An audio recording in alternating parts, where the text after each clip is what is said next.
All right, let's do the Chapter 2, Part 2, and Chapter 4 problem set. Figure P1 depicts a speed versus time curve for a toy airplane. This is number 1. A, what is the significance of the slope of the curve between any 2 points?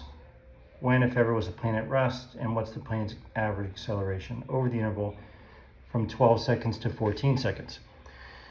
It represents the average acceleration for A because this is a speed versus time graph, and so the rise over run would give you meters per second squared. And V equals 0 at t equals 0, we see that here in the graph starts at rest, so it starts with a speed of 0. And for C, average acceleration, if you can look at 12 to 14, the slope of the tangent line for that entire line segment is 0. And so for 12 to 14, which is a subset of 10 to 15, it's also 0. Number 2, at what time did the plane have its maximum speed? Well, that's 20 seconds. Why? Because if you look at t equals 20, you'll see that speed achieves a maximum there.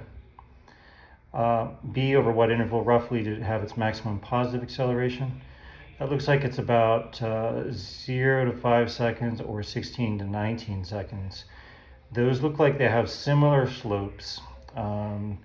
Rise looks like about 15, run 5, and then the other one is a different rise and run, but looks roughly the same. So we can say that either one of those would give us the maximum slope, and that's what they're asking us for here: maximum positive average acceleration, since slope of v is value of a. After t equals 20 seconds, the slope becomes negative, so velocity is decreasing. Notice that there is a change in the direction of the velocity. So we had a positive slope going up to 20, positive or flat, and then after 20, it is a negative slope. So that's when it starts to decelerate. Number 9, a piston engine dragster set a world record by starting from rest and hitting a top speed of 244 miles per hour in 6.2 seconds over a straight measure track of 440 yards. Compute the acceleration. Okay, so we use the conversion factor they gave us to find out it's 109.068 meters per second.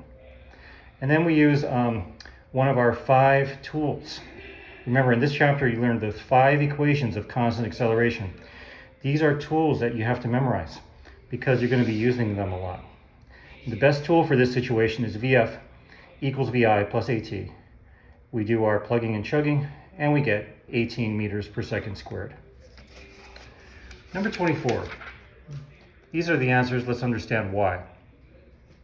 Okay, so it says, what was its average acceleration during each of the time intervals? 0 to 5 seconds, 1.5 seconds to 2.0 seconds, etc. And what was the instantaneous at 2.25? All right, so let's look at the graph as I answer these.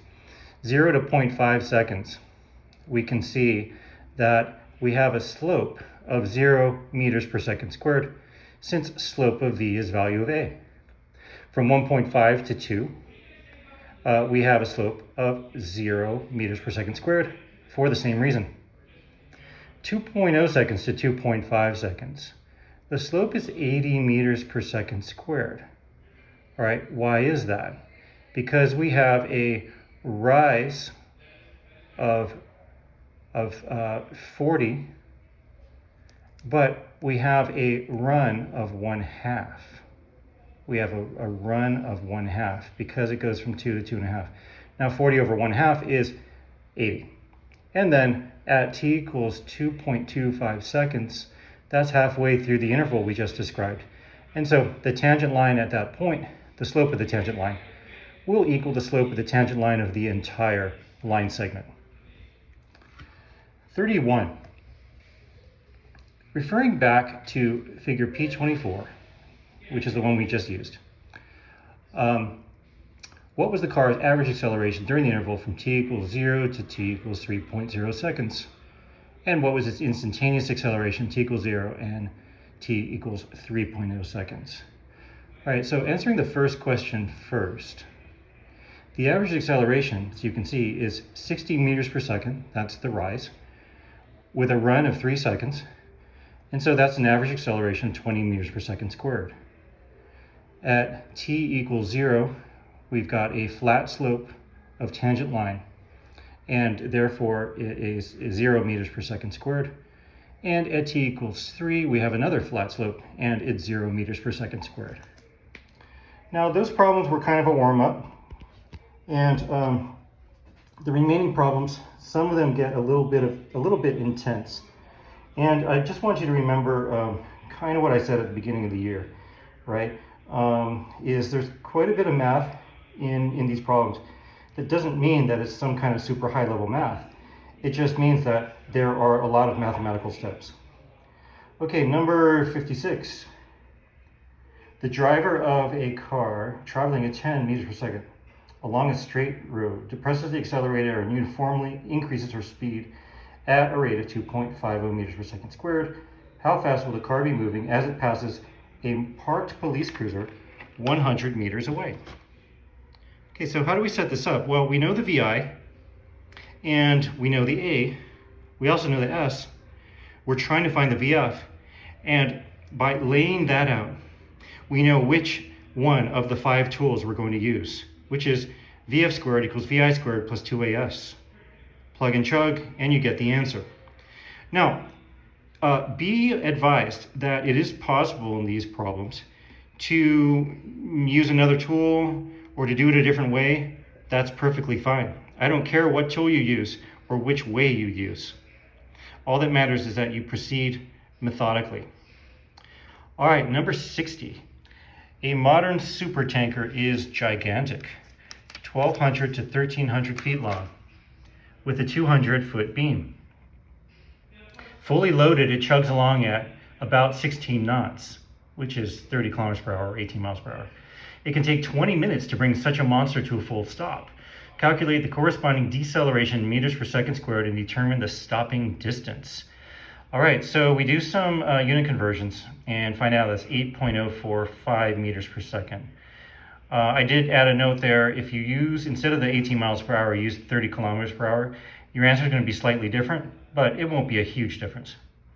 Our VI then is 8.045 meters per second. VF is 0 because it comes to a complete stop. And the T, because it's 20 minutes, is 20 minutes times 60 seconds, so 1,200 seconds. What's the A?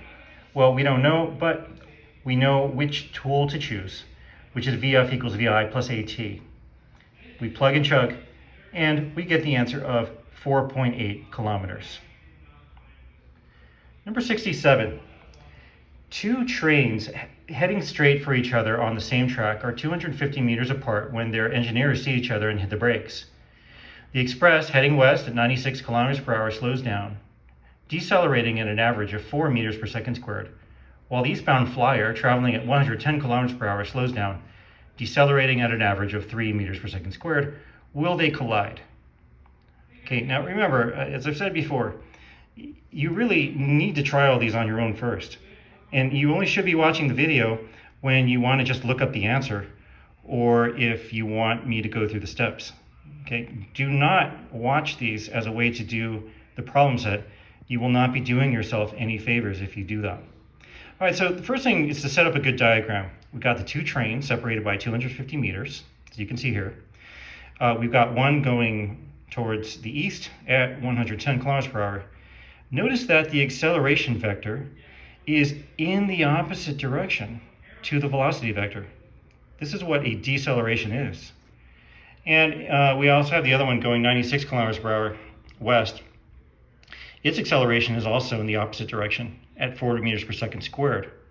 Now, we have to see if these trains slamming on the brakes can each come to a complete stop in a distance that's less than 250, because if they can't, they're going to crash. All right, so we do our VF squared equals VI squared plus 2AS. We do that for each one. We find out that S for one train is 155.6. S for another is 88.89.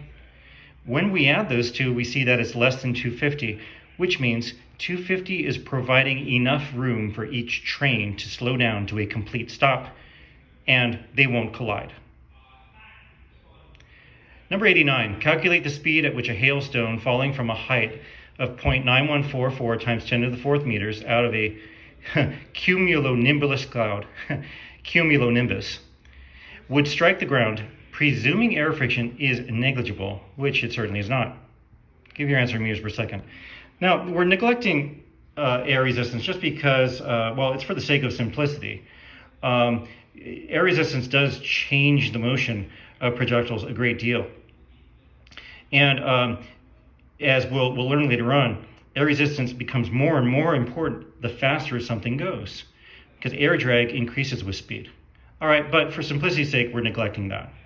Now, based on what the problem gives us, we know that the tool we're going to pull out of our toolbox is VF squared equals VI squared plus 2AS. We plug and chug, and we get 424 meters per second. Number 95. A young kid with a huge baseball cap, completely irrelevant information, is playing catch with himself by throwing a ball straight up. How fast does he throw it if the ball comes back to his hands a second later? At low speeds, air friction is negligible. All right, so this is a problem where we don't have to artificially neglect air resistance, because when you're talking about just tossing a ball or even shooting a basketball, we're talking about very low speeds, all right? Now, pitching a baseball or hitting a baseball, those are high speeds. So air resistance means a lot more, or makes a much bigger difference. All right, now here's the trick. Half the trip from the hands to the peak takes 0.5 seconds. How do I know that? Well, a full trip is a second. We know that if we're, if we don't have to worry about air resistance, which we don't for this problem, that what goes up must come down. The time it takes to go up is the time it takes to go down. And so half the trip takes 0.5 seconds. Now, the reason we want to use the half the trip method, certainly not the only way to do this problem, but an easy way to do this problem, is that at the top, the VF is 0. Why? Because it went up with an initial vertical velocity. When it momentarily comes to rest at the top, it is a VF of 0. So we're trying to find VI, and that means we need to use VF equals VI plus AT. And plugging chugging gives us 5 meters per second. Now, the thing about the book's answer, don't worry about that, because this was in the old book. All that you need to know is that it's 5 meters per second. That's the right answer. All right, let's go on then to, just a second. Oh, there we go. Let's go on then to 105. That's the next problem. A ball is thrown horizontally at a height of 4.91 meters above the ground. It has an initial speed of 16.0 meters per second.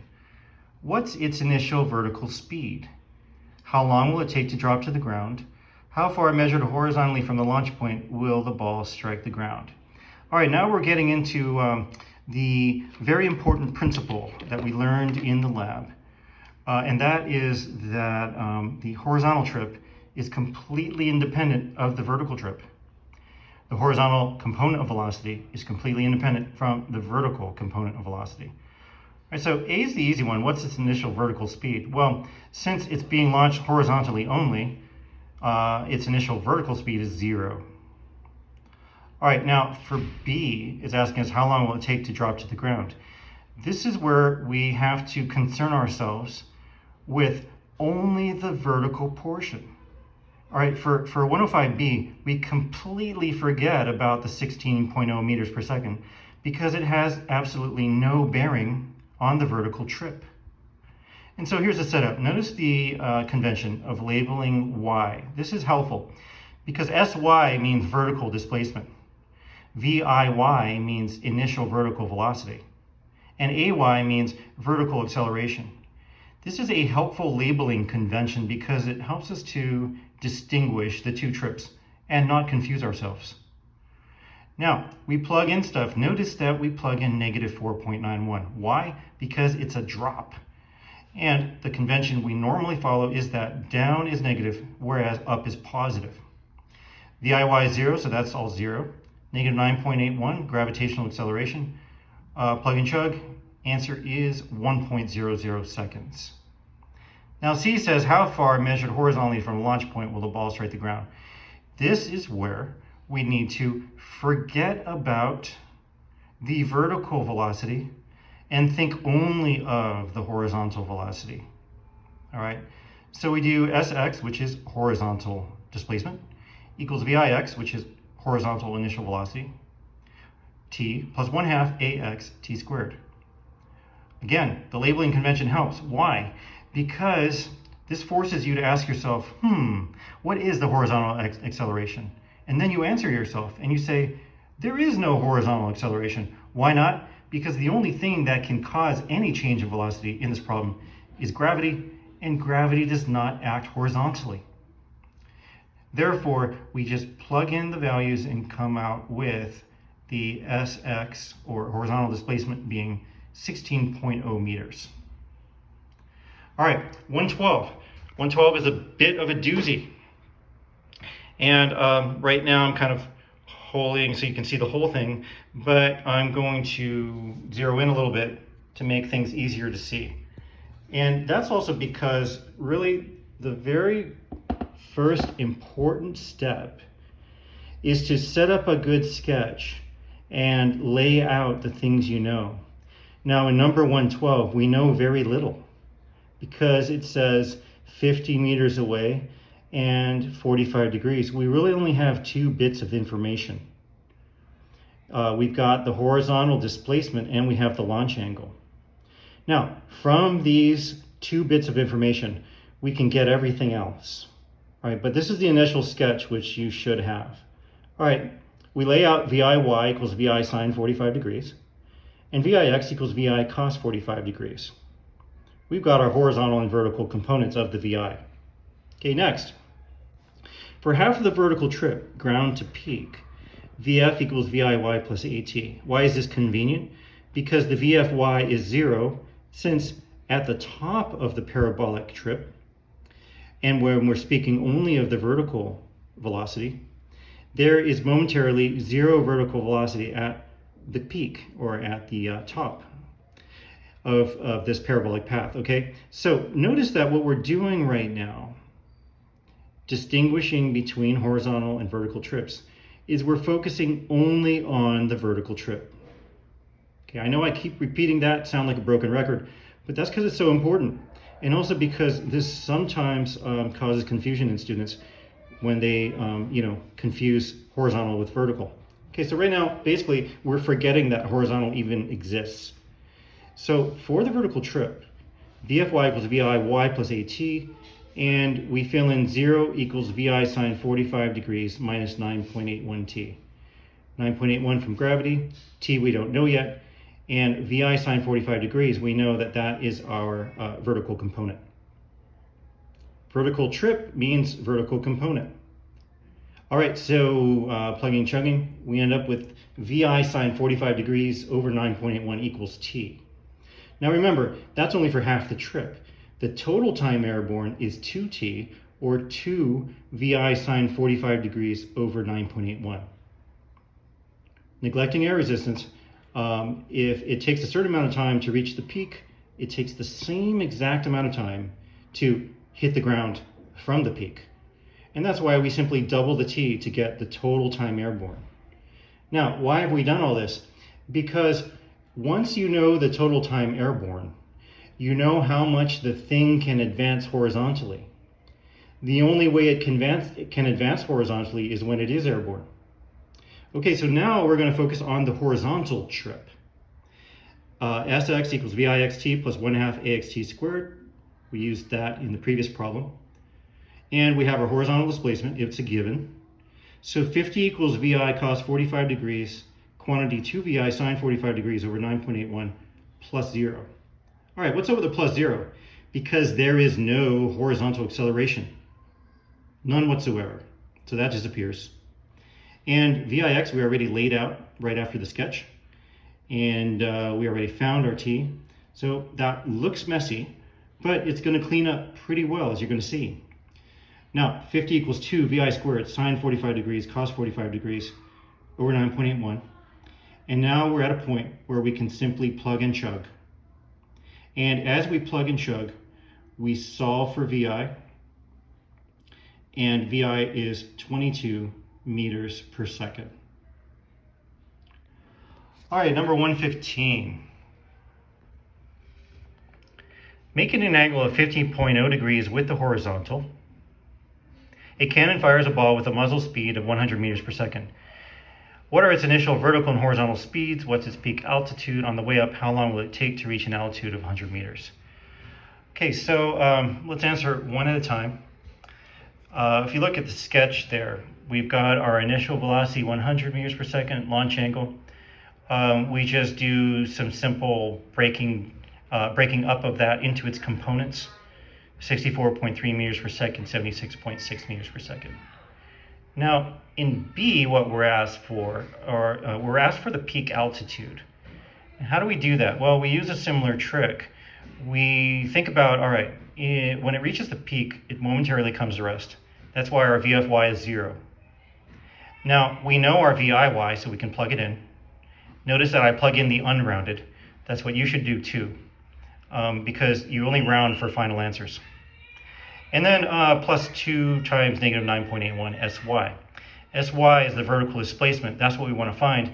That is going to be the height of the peak. And that turns out to be 299 meters. Now, C is a tiny bit complicated because it uses the quadratic formula, which maybe you're rusty on, I don't know. But luckily, once you use the quadratic formula, it's pretty straightforward after that. Okay, because C asks us for this. On the way up, how long will it take to reach an altitude of 100 meters? Well, it's going to reach that altitude on the way up and the way down, all right? And that's why we can say that both of these answers are right. But they did ask us specifically for on the way up. And so that answer is going to be 1.44 seconds. Now, I think I wrote down this, yeah, I did. So that's the problem. I'm going to briefly show you some of the work there, and then I'll come back. So let's take a look at this right here.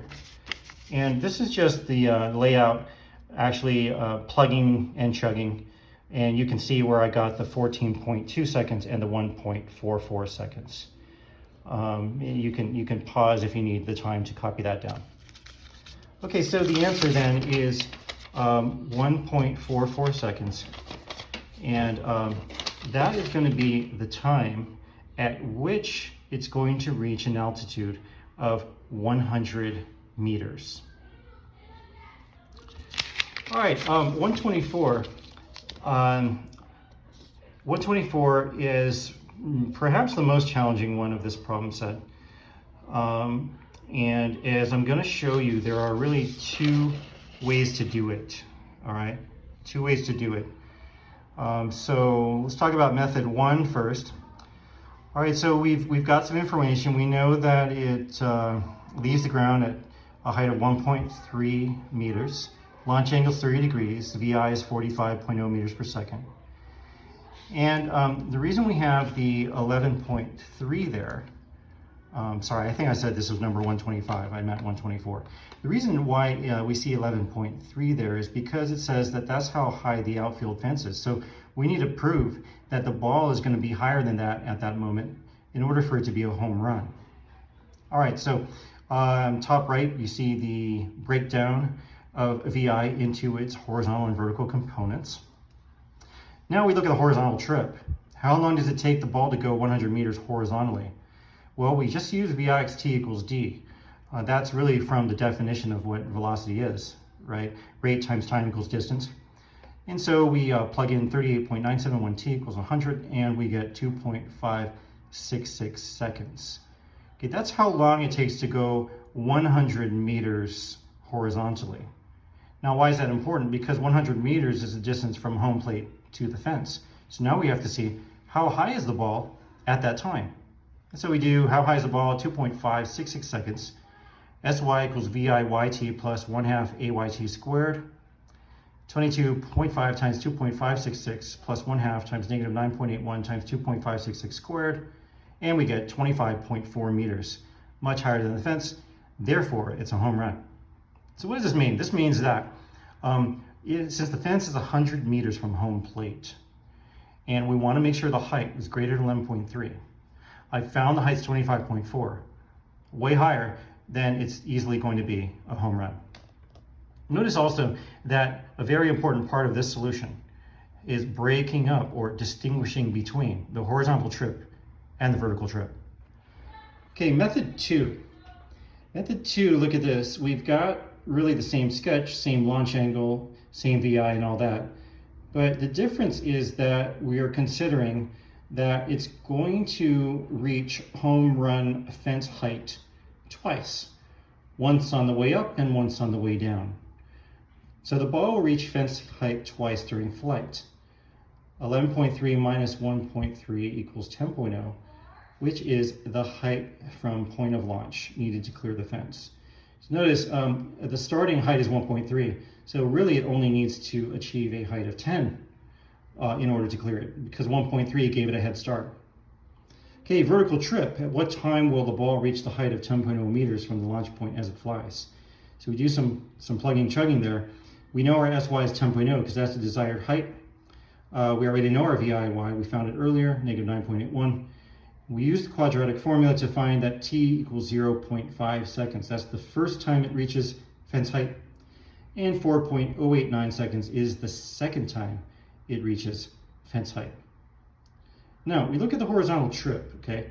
We know that what interests us is the second fence height time, because obviously the first fence height time would be way too close to home plate to be a home run. So we throw that out. At 4.089 seconds, how far is the ball away from home plate? If it's more than 100 meters away, it's a home run. Now we plug in, we use SX equals VIXT plus 1/2 AXT squared. Notice this is horizontal displacement and horizontal velocity, as well as horizontal acceleration, of which there is none. That AXT squared term becomes 0, and we're left with 159 meters. Now, what this means is it achieves the desired height at a distance farther than the home run fence, which means that before that, it was way high and an easy home run, or easily considered a home run. All right, well, that's it for the problems. You probably noticed a jump in difficulty between the last problem set and this one. And now the problem sets are pretty much going to hold at this level for a while. All right, see you in class.